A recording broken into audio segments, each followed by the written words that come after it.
క్రీస్తులో ప్రియమైన సహోదరి సహోదరులారా, మనము ఈరోజు ధ్యానము చేసుకునే అంశం ఏమిటి అంటే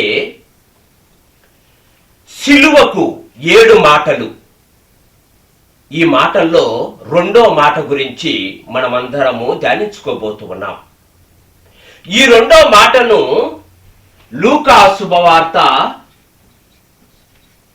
23వ అధ్యాయము 42వ వచనము నుండి తీసుకోబడింది. ఇక్కడ వాక్యం ఏం పలుకుతూ ఉంది అంటే, కల్వరి కొండపైన క్రీస్తు ప్రభు ఇద్దరి దొంగల మధ్యన వేలాడుచూ ఉన్నాడు.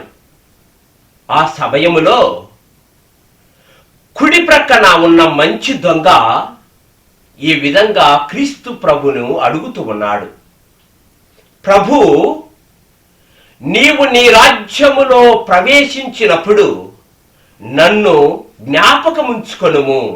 దాన్ని రెండో మాటగా మనము ఈరోజు ధ్యానించుకోబోతూ ఉన్నాము. ప్రియమైన సహోదరి సహోదరులారా, నేటి ఆధునిక ప్రపంచములో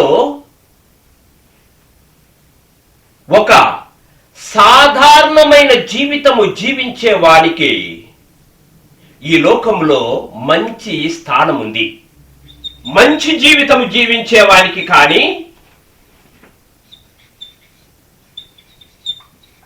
చెడు జీవితము జీవించే వాడికి కానీ ఈ లోకంలో స్థానము లేదు. మంచి అనేది ఈ లోకానికి యావగింపుగా ఉంది, చెడు అనేది ఈ లోకానికి చాలా చీదరింపుగా ఉంది. అందుకే వీటి మధ్యన ఉన్న సాధారణమైన మనిషికి,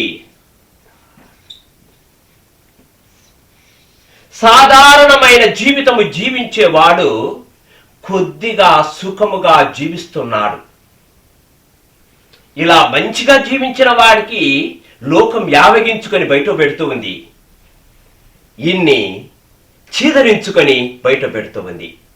అయితే ప్రియమైన సహోదరి సహోదరులారా, ఈరోజు కల్వరి కొండ మీద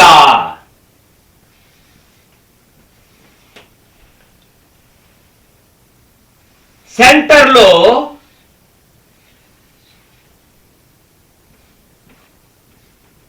క్రీస్తు ప్రభువు వేలాడుతూ ఉన్నాడు.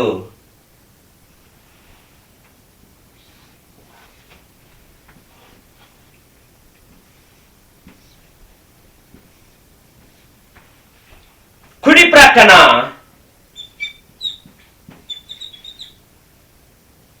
ఒక దొంగ, ఎడమ ప్రక్కన ఇంకొక దొంగ వేలాడుచున్నాడు. మంచితనం ఇక్కడ ఉంటే చెడుతనము ఈ రెండు ప్రక్కల వేలాడుతూ ఉంది ఈ లోకంలో. ఈ లోకము ఈ మంచితనానికి ఇచ్చిన గొప్ప స్థానము ఏమిటి అంటే ఈ సిలువే. ఎందుకంటే ఏ సిలువనైతే లోకము తిరస్కరించిందో, ఏ సిలువనైతే లోకము చీదరించుకున్నదో, దాని మీదనే క్రీస్తు ప్రభు వేలాడుతూ ఉన్నాడు. ఇదే ఆయన నిజమైన స్థానం. అందుకే క్రీస్తు ప్రభు అంటాడు దర్శన గ్రంథములో 16వ అధ్యాయము 15వ వచనములు అంటాడు, నేను దొంగ వలె మీ దగ్గరికి వస్తాను. ఈరోజు ఇద్దరి దొంగల మధ్యన క్రీస్తు ప్రభు వేలాడుతూ ఉన్నాడు.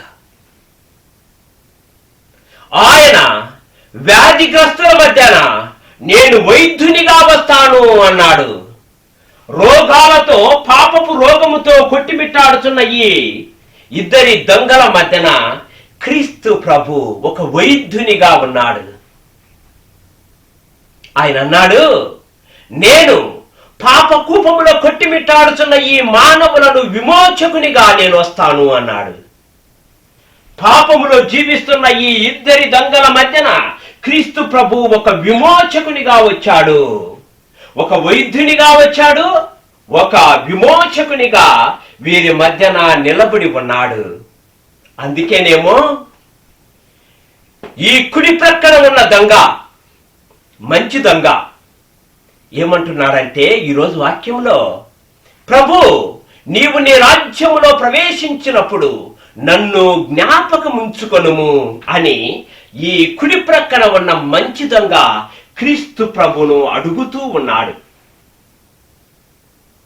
ప్రియమైన సహోదరి సహోదరులారా, మనము ధ్యానించుకొనబోయే ఈ 7 వాక్యాలు, సిలువకు 7 వాక్యాలలో ఈ ఒక్క వాక్యమే ఆయన్ను ఎగతాళిగా మాట్లాడినట్టు గాని హేళన చేసిన విధంగా లేదు. ఈ ఒక్క మాటే.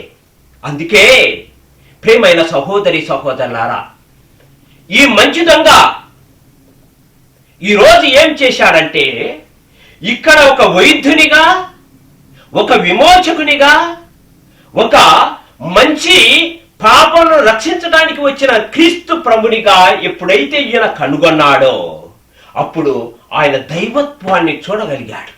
చూసి ఆ దైవత్వముతో ఈయన అడుగుతున్నది ఏంటంటే, నీ దైవత్వముతో నా పాపాన్ని తీసివేయి, నా పాపాన్ని తీసివేయి.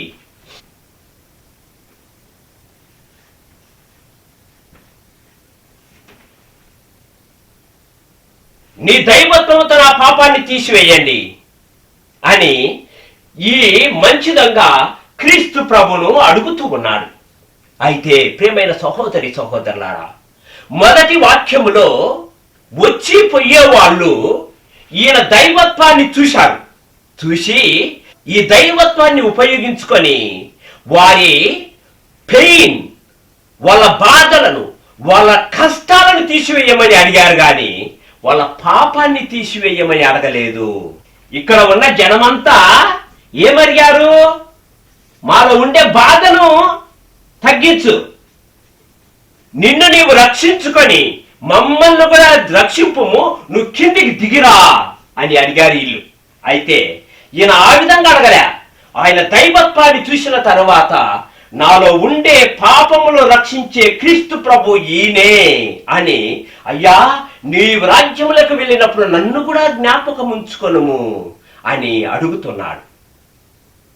అది ఆయనలో ఉండే గొప్పతనం. ప్రియమైన సహోదరి సహోదరులారా, అంటే ఆ దైవత్వం ఆయనకు శక్తినిచ్చింది. ఏమని? తండ్రి నువ్వు ఒక్కడివే నన్ను రక్షించే దేవుడు, నీవే నన్ను ఆ పరలోక రాజ్యానికి చేర్చే దేవుడవు అని ఈయన తెలుసుకోగలిగాడు.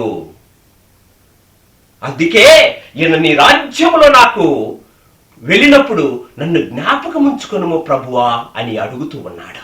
ఇంకొక విషయం మనం తెలుసుకోవాల్సిన విషయం ఏమిటంటే, ఈ మంచి దొంగ, కుడి ప్రక్కన ఉన్న మంచి దొంగ ఆయన అనుకున్నాడు, నా చీలల బాధలను, నేను ఈ శిలువ మీద వేలాడుతూ ఉన్న ఈ బాధను, అదే విధంగా నా పాపములను, మూటను రక్షించే దేవుడు ఈయనే అని తెలుసుకున్నాడు. అందుకే ఈయన అడిగిన ప్రశ్న ఏమిటి అంటే, నీవు నీ రాజ్యంలో ప్రవేశించినప్పుడు నన్ను జ్ఞాపకం ఉంచుకొనుము ప్రభువా అని అడిగాడు.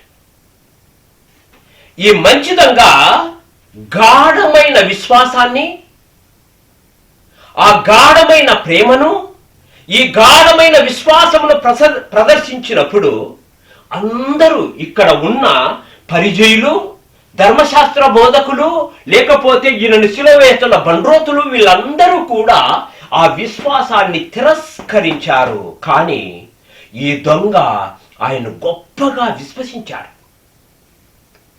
అందుకే ఆయన చెప్పే మాట ఏంటి అంటే, ఈరోజు ఒక్కొక్క మాట గురించి మనం ధ్యానించాలి. ఆయన మన బైబిల్లో ఏమంటున్నారంటే 42వ వచనములో యేసు అనే వాక్యం ఉంది. ఈ ట్రాన్స్లేషన్ యేసు కాదు.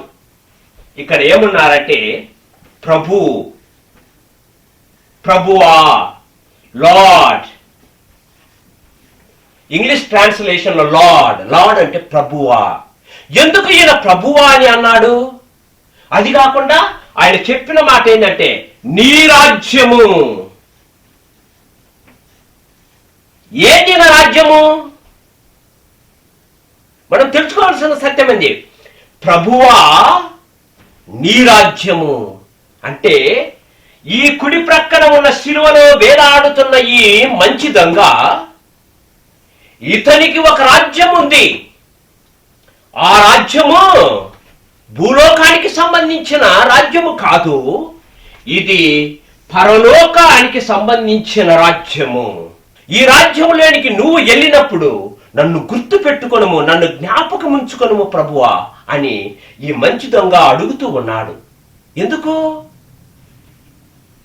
ప్రతి మానవుడు ఈ లోక సంబంధమైన వాటి గురించి ఆలోచించాడు, కానీ ఈయన ఈ లోకానికి సంబంధించిన వ్యక్తి కాదు.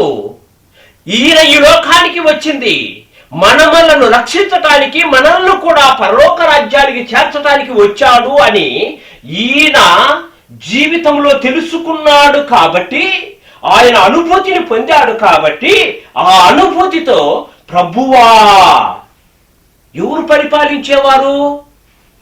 ప్రభువులే పరిపాలించేవారు రాజ్యాలను. ఈ రాజ్యాలను పరిపాలించే వాళ్ళనే ప్రభువా అంటారు, లార్డ్ అని. కాబట్టి ఈ రాజ్యము ఈ లోక సంబంధమైన రాజ్యం కాదు, పరలోక సంబంధమైన రాజ్యము. నీకు పరలోకంలో రాజ్యం ఉంది. ఆ రాజ్యము నువ్వు పరిపాలిస్తున్న రాజువు. అందుకే నన్ను జ్ఞాపకం ఉంచుకోను. ఎందుకు జ్ఞాపకం ఉంచుకోవాలా? ప్రభువా, ఈ వాక్యం చెప్పక ముందు ఆయన క్రీస్తు ప్రభు అంటాడు, తండ్రి వీరు ఏమి చేయుచున్నారో వీరికి తెలియదు.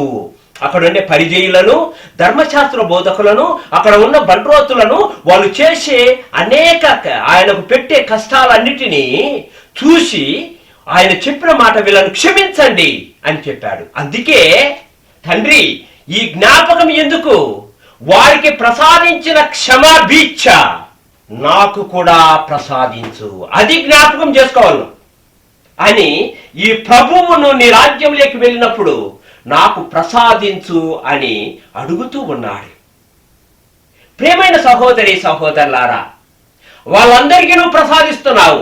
నేను పక్కన ఉన్నాను, నీ ప్రక్కనే ఉన్నాను, నీ దైవత్వాన్ని తెలుసుకున్నాను. అందుకే నేను ఆ రాజ్యం గురించి ప్రాకులాడుతున్నాను. ఆ రాజ్యంలో నాకు స్థానం కావాలంటే నువ్వు నన్ను జ్ఞాపకం పెట్టుకోవాలి. వాళ్ళకు ప్రసాదించిన ఆ పాప మన్నింపును నాకు కూడా ప్రసాదించు ప్రభువా అని ఈ మంచి దొంగవాడు ఈ ప్రభువును అడుగుతూ ఉన్నాడు. ప్రియమైన సహోదరి సహోదరులారా, ఎప్పుడైతే ఈయన ఇది నిజంగా చూడండి, ఈయన జీవితంలో ఈ సిలువ అనేది ఒక డెత్ బెడ్ అంటే మరణావస్థలో బెడ్ మీద పడి ఏ విధంగా అయితే దేవుణ్ణి పాప క్షమాపణ అడుగుతారో ఆ విధంగా శిలువ మీద వేలాడుతూ ఆ బాధతో, ఆ రక్తముతో, తండ్రి నువ్వు నీ పరలోక రాజ్యంలో చేర్చుకో ప్రభువా అని అడిగే మాట ఇది. అందుకే ఈ సిలువ అనేది ఆయనకు డెత్ బెడ్గా మారిపోయేది. ఎప్పుడైతే ఈ మంచి దొంగ క్రీస్తు ప్రభును నీ రాజ్యంలో నన్ను జ్ఞప్తి యందు ఉంచుకొనుము ప్రభువా అని అంటానే, ఆయన హృదయ పరివర్తనను చూసి ఆయన తన దైవత్వాన్ని కనుగొన్నాడని తెలుసుకొని అప్పుడే చెప్పిన మాట. ఈ 7 వాక్యాల్లో, సిలువకు చెప్పే 7 వాక్యాల్లో ఏ వాక్యానికి కూడా క్రీస్తు ప్రభు సమాధానం ఇవ్వలేదు. ఈ ఒక్క వాక్యానికే క్రీస్తు ప్రభు సమాధానం ఇచ్చాడు. ఆయన చివరన చెప్పిన మాట ఏంటి అంటే, నాతో నీవు ఇప్పుడే పరలోక రాజ్యములో ఉంటావు. నాతో ఇప్పుడే పరలోక రాజ్యములో ఉంటావు అని అభయం ఇచ్చాడు. ప్రియమైన సహోదరి సహోదరులారా, మనం కూడా ఈ తపస్కాలంలో ఎన్నో బలహీనతలతో ఉంటాం.